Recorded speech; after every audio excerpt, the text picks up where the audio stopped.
এখন সংসদে প্রথম অধিবেশনে বক্তব্য পেশ করিবেন জনকল্যাণ পার্টি থেকে নির্বাচিত জনাব হারুন চাপ। মাননীয় সদস্য, আপনার সময় 2 মিনিট। ধন্যবাদ মাননীয় স্পিকার। মাননীয় স্পিকার, আমরা এক হতভাগা বাংলাদেশী, যে দেশের প্রধান কাজ হলো চুরি, ডাকাতি, ছিনতাই, খুন খারাপি এবং চাঁদাবাজি, যার কারণে আমাদের দেশ আজও উন্নয়নের ছোঁয়া পায়নি।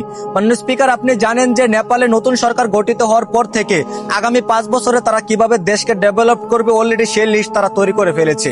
কিন্তু গত 3 মাস ধরে আমাদের সংসদে দেশের কথা না ভাবে, দেশের উন্নয়নের কথা চিন্তা না করে নিজেদের মধ্যে যুদ্ধ লেগে আছে। মাননীয় স্পিকার, দেশের জঘন্যতম পরিস্থিতিতে সাধারণ জনগণেরা কর্মকর সংসার চালাতে হিমশিম খাচ্ছে। মাননীয় স্পিকার, স্কুল, কলেজ এবং মাদ্রাসা যাওয়ার পথও রক্ষা নেই মেয়েদের। ধর্ষণ, অবিচার, অলিক্ষণ প্রতিনিয়তই ঘটে যাচ্ছে, কিন্তু তার প্রতিবাদ নেই। মাননীয় স্পিকার, দেশের সাধারণ কৃষকরা এই গুরুত্বপূর্ণ ফসল উত্তোলনের সময়ে ঝড়ের কবলে পড়ে সর্বহারা হয়েছে। মাননীয় স্পিকার, কিন্তু তাদের কথা আমাদের বাবার মতো সময় কই। দেশের চট্টগ্রাম সহ উন্নতিশীল সিটিগুলোতে পাহাড় পরিমাণ পানি জমে বন্যা হয়ে আছে।